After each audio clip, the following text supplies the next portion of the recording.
the city. This one happens to be a countywide Okay, ordinance. okay. Just like we found out after the hurricane, when they enacted their state of emergency, it took control over us too. So Okay. sometimes that does happen. But I think we're covered. So I think you need to call animal control and report your neighbor, unfortunately. Okay, moving on, recommendation from city officers, city manager? We were going to show a video Oh, no, I hope it's your video. of what we're going to show at the Business Expo I was not tomorrow. meant The to Business do- Expo is at the Event Center, 10 to 4. Please stop by and see, for the first time, the city has a booth. It'll be staffed by our communications manager and representatives of all the city departments. And this is a video that we'll be playing, produced by Aqua. Your video. I hope mine too. Wait and see. I'm gonna get you back for this. Aqua put this together. You don't sing, do you?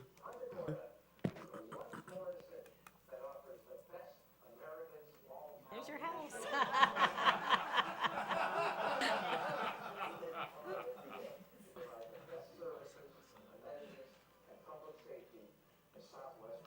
Lisa dog was on a leash. The dog was on leash. That's why our building department offers many of its services for you online. You can schedule inspections, fill out permit applications, and pay fees right on our website. We've also made it possible to manage your utility accounts online as well. These are just two examples of how the city of Punta Gorda Nobody using the Harbor Walk that day, were there? Nobody out. to take care of business. From convenience to quality of life, Punta Gorda offers you a full menu of services and amenities. I invite you to explore our system of parks, walking paths, and bike trails. Our Punta Gorda Pathways is 18 miles of bike and pedestrian trails that connect the city's neighborhoods, parks, and commercial areas. Looking for a more relaxed Another leash. Another leash. 20 other parks throughout Punta Gorda, from fishing piers and boat docks to interactive fountains and memorial gardens. There is something for everyone here in the city of Punta Gorda. Quality services are another big part of what makes our city special.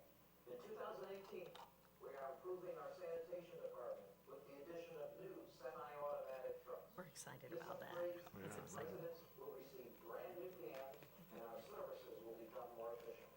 Public safety is always a top priority, with the hiring of our new police chief to lead the department and the addition of new fire trucks in 2018 to improve public safety. Our economy is growing every day, whether you want to do business in Punta Gorda or with Punta Gorda. New private businesses are opening across our city all the time. We are ready to help you take advantage of our city's growing opportunities.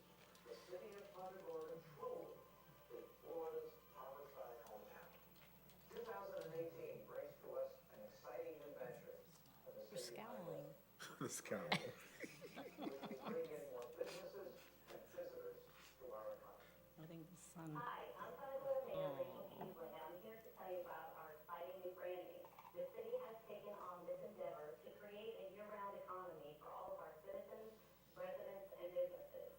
Our new brand will be the cornerstone in upcoming efforts to enhance business attraction and retention.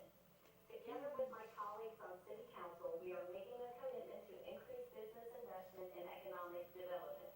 Punta Gorda is not only open for business, we are open to business. If you are a business owner or a resident who appreciates all of the assets a thriving city offers, Punta Gorda is where you want to be. We are committed to your future and ready to be a partner in your success.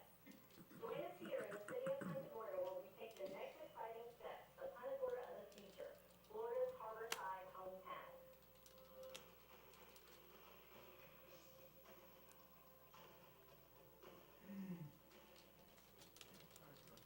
So anyway, stop by the, stop by the booth tomorrow at the Event Center between 10 and 4 and see our staff, and you'll see the video. You weren't there for the 10 takes that it took me to even get that part out. Yeah, next time smile. I think you had the sun in your eyes. I'm not, I'm not At good least at he wasn't this. wearing the knit tie in the video. That's it? That's it. Okay, city attorney.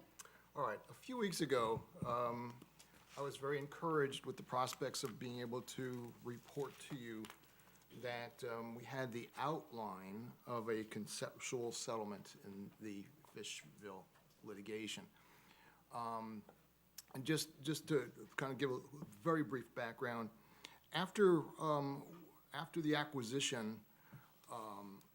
an entity that is controlled by a citizen as well as several heirs of the Tribute family filed a complaint for declaratory judgment, contending that there was a provision in a state statute that entitled them to the proceeds of the sale of parkland that was originally dedicated at the time that the city was established.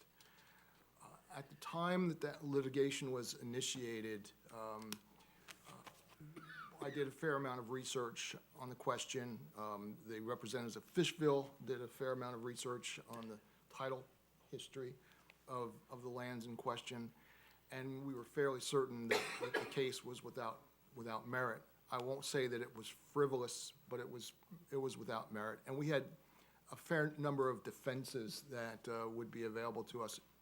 But nevertheless, if there was a way to settle the case without going through protracted litigation and more than likely appeals following that, we embarked on coming up with concepts for settlement. And I thought we were very close and almost there just a few weeks ago when, for reasons that I'm not fully privy to, the Fishville, and I'm sorry to be using the short name, but Fishville organization, who were interveners in that action, they weren't actually named as a party as the city was, decided that they could not agree to a particular term that was involving them much more than involving the city, and instead of agreeing to that term as part of the settlement, they decided to pull out of the settlement and upon a determination that they were not required to be a party to that settlement, and therefore they wouldn't need to give up, I presume, some rights that they might otherwise had. As a result of that action, that caused the plaintiffs to take a slightly different tact as it related to the city, which was already worked out since Fishville was going to be partied. And so I won't say we're back to square one. I think we've just taken a step back. I have been in discussion with attorneys for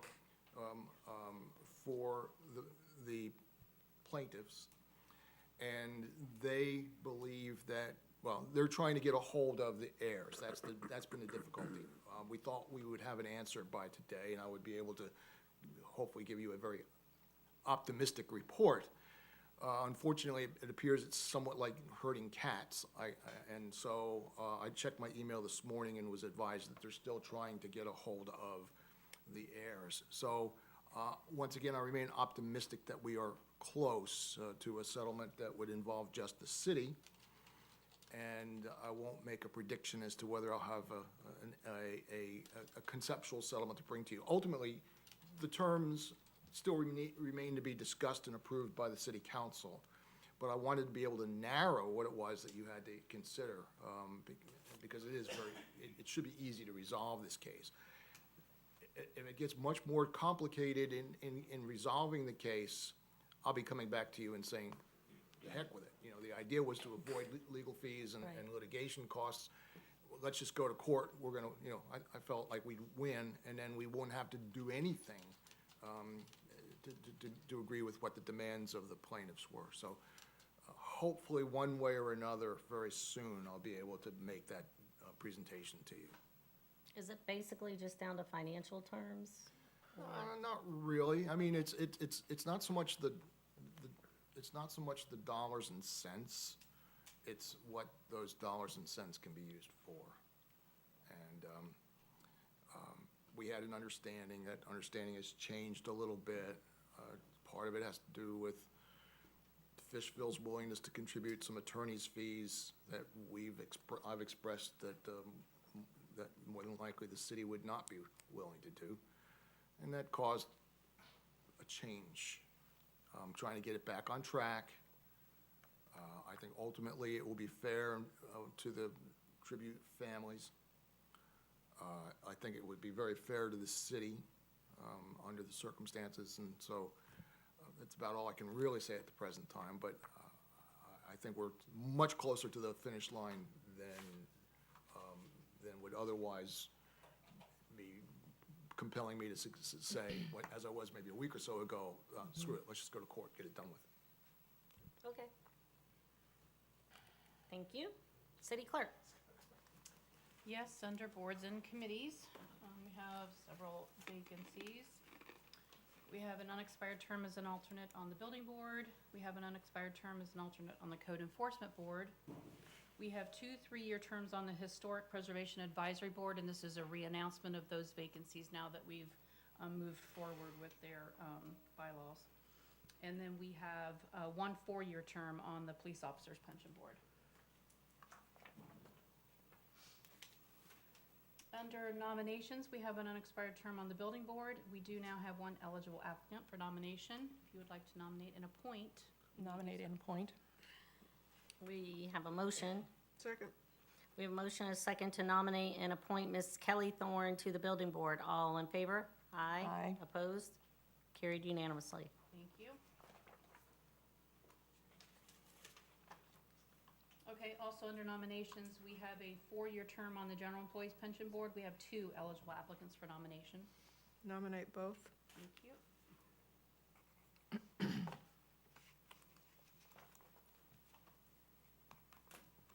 Okay, moving on to appointments. Starting with the Planning Commission. This is an expired term on the Planning Commission. We have 4 eligible applicants. There's only 3 names on the ballot. It's, We have, yeah, you're missing one. we have Ray Dennison, Don Kidwell, Roger Peterson, and Haskell Rhett. Roger Peterson is not Roger on the ballot. Peterson's not on. Oh, Mr. Peterson was a late addition, and I didn't change the appointment form. Can you just write in his name at the bottom, please? Sure. And, Did we nominate him? yes, yes. There was an issue with I'll explain, there was an issue with his appointment form where he did not indicate that he was willing to fill out the financial disclosure form. So we had questioned him about that, and he came in and corrected the application form, so he was nominated.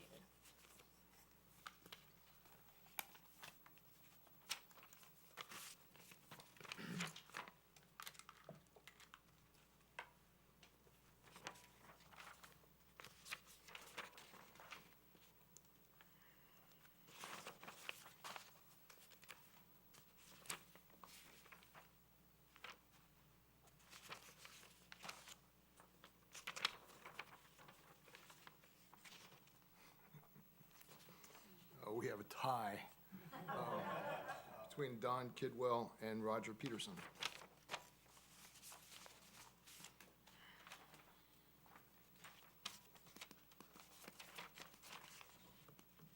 I'm pretty sure if we do it again, it's gonna end up the same, but Yeah. we can try it again.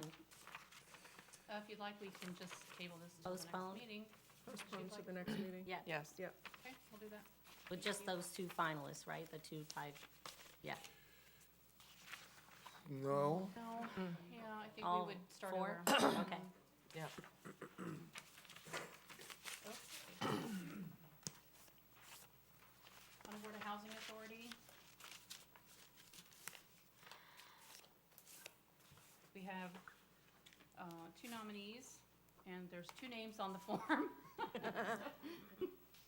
Are they the right names? Hopefully no confusion.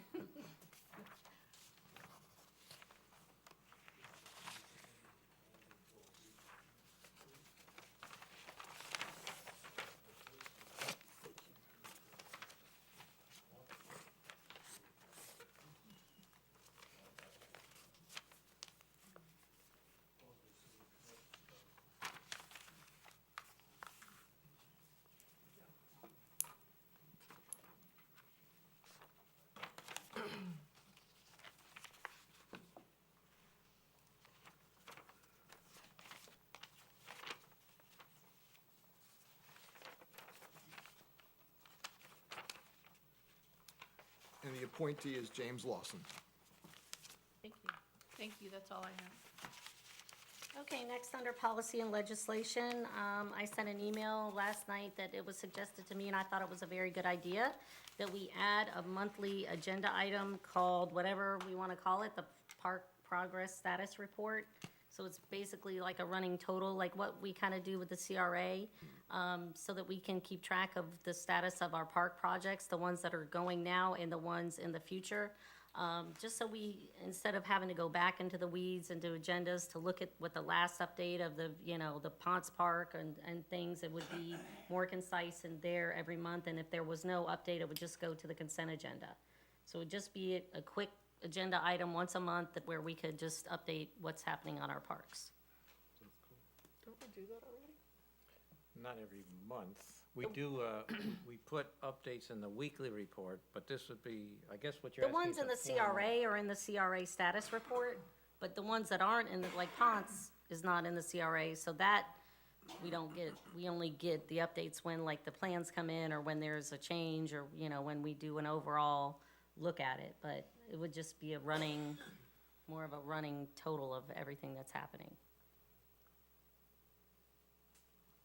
Is this something you think we should do? We kind of go through the updates whenever there are any. I don't know. I'm just not sure we need another agenda item. Well, I'm concerned about creating work for staff. Yeah. I don't disagree that we Yeah. always want to keep abreast on Right. what's going on and be as informative as we can with our residents or the community. And because they certainly ask. Right. Which Ponce is a hot topic. That's why it's like every time then I gotta go to staff and ask them what's the latest, what's happening. Veterans Park is another one that we could do it every other month. We don't even have to do it every month. We could do it every 2 months, just so we're on top of. There are other topics that residents are asking about always. So, I get asked quite frequently, when are you going to replace the palms on 41 northbound? And so I go to Joan LeBeau and say, well, what's the latest? And so, and she's very, we're supposed to be maybe at the end of this week or the beginning of next week starting to get something. But I kind of see it as my role is to Yeah, provide that it's my as role too, well. and I can go get the information and supply it to that person. But I think just for the overall transparency of what is going on in our park system, it would be helpful. I don't know that, once it gets started, it would just be a running tally. I would almost like to see just a general update report every month or every 2 months on things we've already voted on that are kind of ongoing, that are pending, and just an update, a general update and overview of some of the things that are still out there in the wind. You know what I mean? Rather than just limit it to the parks. I think there's many times when I've gone to city staff and asked a question about this or that, something that we voted on 3 months ago, and then all of a sudden we haven't heard anything about it. So maybe we could do it that way. Yeah, that would be fine. I would be okay with that. That would help us stay up to date on some of the things. Does it have to be monthly? No, No. That's what I'm saying, every maybe 2 every- months, Could be Every other 2 months or month or something. quarterly, or quarterly, a yeah. quarterly yeah. update, We can do that. just a quarter, just almost like a spreadsheet. What you put in the, like what you do for CRA, the same type of thing. It just has to be bullet points or something, just to let us know, this is something you voted on back in November, and this is what it is. I think that would be helpful to all of us, because we're always answering citizen questions. We'll take our action register and fine tune it a little, and Yeah, we'll give you an agenda item quarterly. Well, we can make it part of the strategic plan. We'll do it quarterly, and we'll do the first one, April. Good? That's a quarter, right? Yeah, Sure, that's good. April. okay. Thank We'll you. roll it out. Thank you. I believe that's all I have. Did you have anything else for me? Nope. Okay. Just want to comment on our trip to Tallahassee. We met with a lot of legislators, and our lobbyist, Jerry Paul, and his partner, Rosanna Catalano, worked us. Wow, they worked us. I think one day was 6.4 miles, the second day was 7-point-something miles. My feet hurt really bad by the time I got in the car to drive home. So they're very effective to see them doing their work up there. They're respected, they're welcomed by everybody. They have great relationships with not just our local delegation, but people outside of our delegation that are our friends and supporters and care about Punta Gorda. So we're well represented up there. It is an election year, so there's a lot of craziness going on, and people doing this for this reason and that for this reason. It's all political, but I have to say we were well received, and we the one day that we did the Southwest Florida League visits, we were with Minnesota League. So it was us and Northport and City of Sarasota and some Lee County, Bonita Springs, and Estero. So it was a good collection of people, and they do pay attention when we show up there. So I thought it was very worthwhile. It was very tiring, but it was very worthwhile, and it was freezing cold. But we survived it, and I hope to go back again with the league. And there's a lot of stuff out there. Bills are moving that do have impact on us. We have to be conscious of that. And our water project currently is not in the budget, but we're hoping to possibly get it back. Some of the county items are in there, but right now it's just hashing out. And they said wait till the end when they have their big conference, their budget conference, and hopefully we can get back in the picture. But if not, it is an election year, and we may just have to wait it out, and then our representation will change, and then we'll be in a better position. So it was very interesting. And let me tell you what, there's tons of groups up there. So, you really have to be up there to make yourself known, because if not, you're just being drowned out by all the other people that are. So the Catholics were there, and they were in full force. They had the Pope in the lobby of the Capitol building. They were, and then the agriculture people were there, and the FFA kids were there, and there's a lot of activity up there. So enjoyed it, but was happy to be home. So that's it on that. So council member comments, we'll start with Jaha. Yeah, the league priorities were very much congruent with what we need for a city, and hopefully we're first in line. If we don't get what we want this year, I do expect with the expected new leadership that we should have some really good friends in the coming legislature. Just a couple quick things. We have a Boaters Alliance steering committee meeting on Friday to start working on the Waterfront Master Plan. And I have received from Howard all the old documents from the former Waterfront Advisory Committee that was in place and then disbanded in 2011.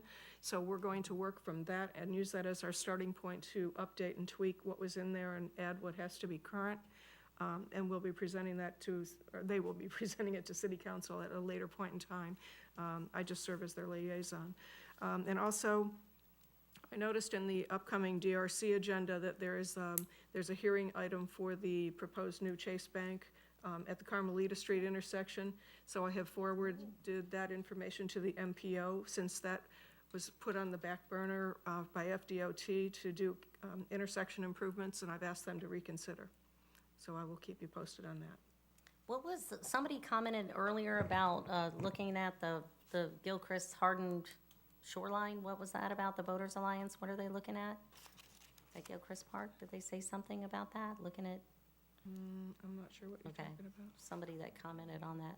The only thing that came up before one time was looking at breakwaters and things, and looking at more. Breakwater.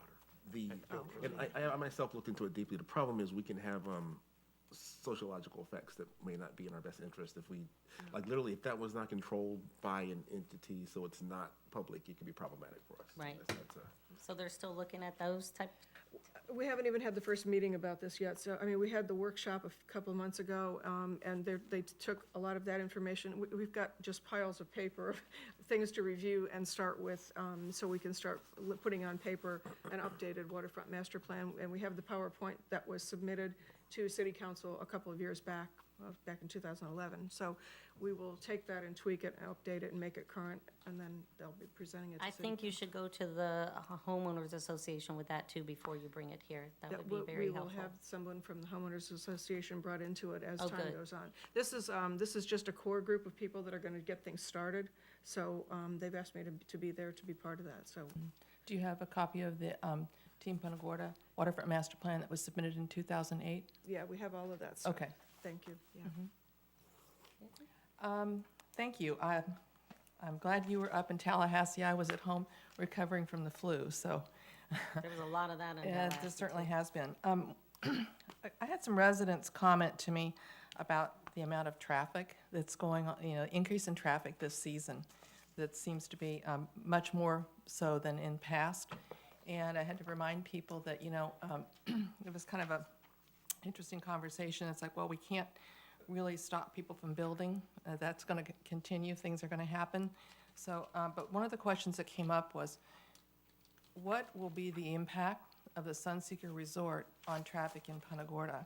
Because in order to get there, you'll have to get off of, if you're coming in from the airport, and let's say that Piper Road is completed, because it's going to be completed, you'll come in 17 and go over the bridge. So and if you're going to go back to the airport, you're going to come over the bridge. You can conceptually go out Harborview, but Harborview is a very constrained road at this point in time. So I guess it's a question of what is the traffic impact study associated with that, and because it's going to impact our community, our city, and traffic through our city. Does that all go through the MPO? Wouldn't the Well, MPO I'm be looking at kind of that? thinking it is, but I want to just raise it as a question, and I know, Lynn, you represent us at the MPO, and is that something that you can bring up Sure. there? I know there's been discussion about possibly widening Harborview Road. Well, and that is one of the, yeah, yes, it is on their agenda, but for years out. Yeah, so I think that's probably gonna have to get put back on the fast track because of the nature of the impact that it's gonna have when it gets built. I mean, John Redmond said last week Right, they're gonna come out of the ground vertically in August, and they plan on opening late 2019, early 2020 right. for the first phase, so, the FDOT may not be on the same timeline as the developers Well, I are. guess the question is then, is that something where they're going to be the causer of the traffic? And if Harborview widening to a four-lane that is so far out, is that something that project would have to could pay for the widening of the road? Because it's certainly going to have an impact on our community. Well, and that would have to come out of the county commissioners, Right, so that's something I don't know, when do you meet next? not until next month, Okay, not till next month. but if you could raise that issue then, that I think would be an important one. Sure. We should all probably talk to our commissioner, Punta Gorda commissioner about it too. Is he on the MPO still? He's on the MPO from the county. I believe he is. Chris. Oh, Yes, yeah, he yeah. is. Mr. Constance is. Yeah, so we can all have individual conversations with him Constance- as well. Constance Deutsch and Teseo, and then Yes. Jim Hurston. I know I'll see Jim Hurston at the Airport Authority meeting. Yep. So I can talk with him. I can talk to Gary, I can't talk to the rest of them because of sunshine. We can talk to Chris. Yeah, we can, yeah. Yep. Okay, thank you. That was my issue. That was it? Okay, citizens' comments, any topic. Please make your way to the podium, state your name. You have 3 minutes. You've all been very patient. How you doing? Good afternoon. My name is Amanda White via Tripoli. Basically, I want to introduce a new business idea. It's the pedal tavern, but it's more of a pedal bike is what I'm trying to introduce. Tavern says alcohol related, and I'm not trying to introduce that. A little history on the pedal bikes. They've been around since 1996. They were introduced to the United States in 2007. The popularity stemmed around 2012. Specifications for the pedal tavern, they hold 15 passengers. There's a 2-hour maximum time on the bikes. They do 3 to 4 stops at your local bars, restaurants, or any events that are going on in the town. The target would be locals and tourism and make it family friendly. And some of the events that they hold are special occasions like birthdays, graduations, bachelor parties, bachelorette parties, and it basically appeals to everyone. The route would be more or less decided by city council or zoning, and they could follow the same guidelines. I think that you guys have recently heard about golf carts, so they could follow on the same lines as that, and the bikes are also eco-friendly. I'm actually a Nashville transient, so that's where the idea came from. And I'm a platinum ambassador for the city of Nashville. And Butch Spiriton is a CEO of the Nashville Convention and Visitor Corporation.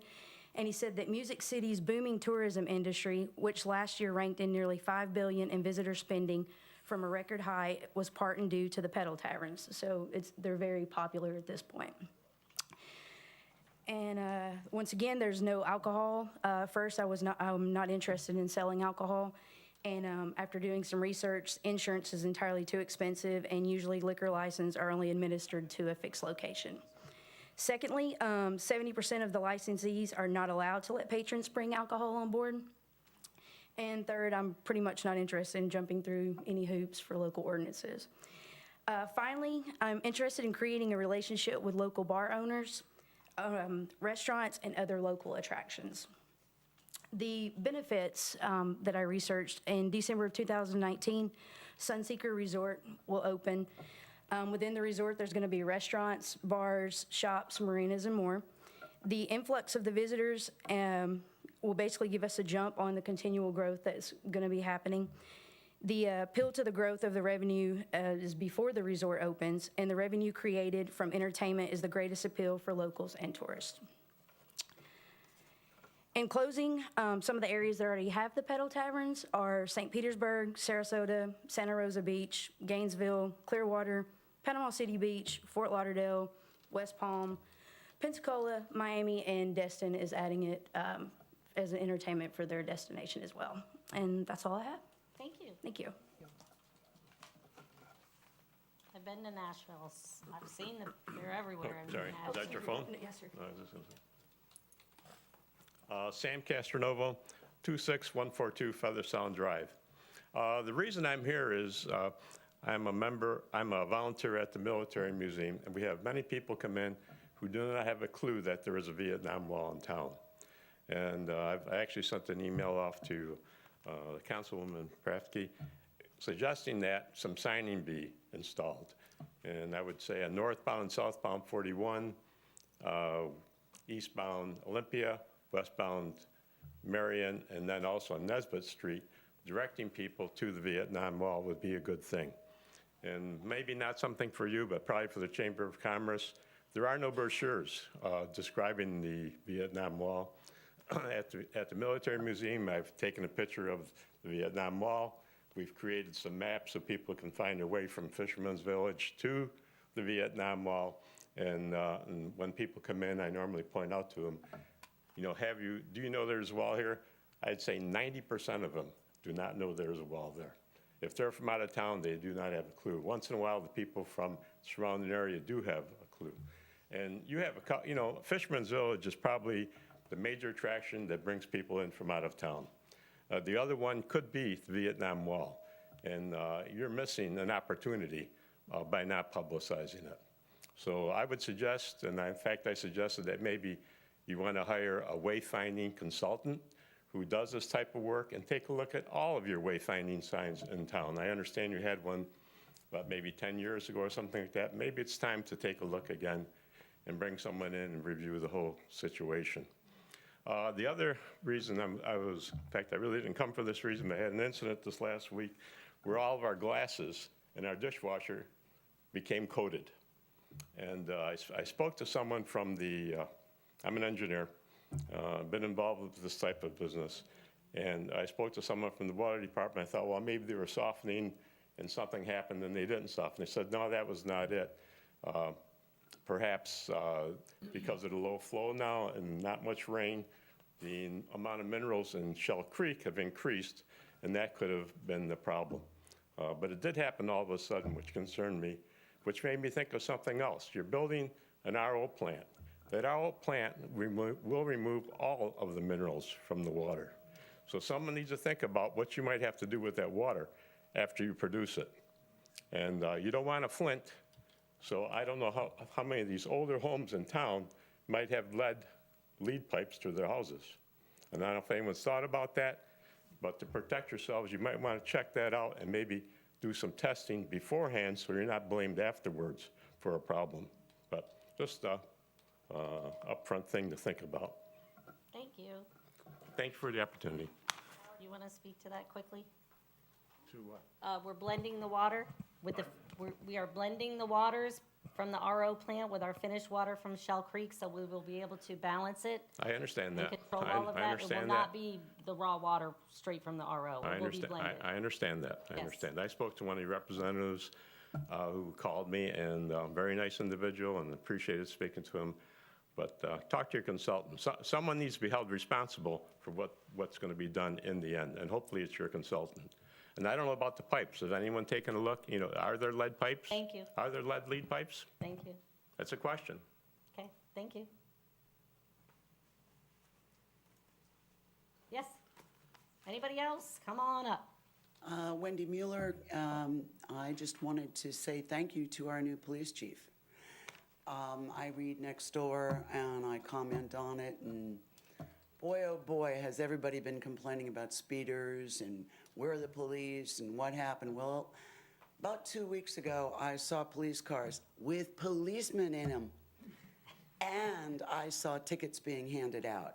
And this past week, I couldn't do anything but 35 miles an hour right there where you do 45 miles an hour between the bridge and Ball Harbor. And I went, it worked. So thank you.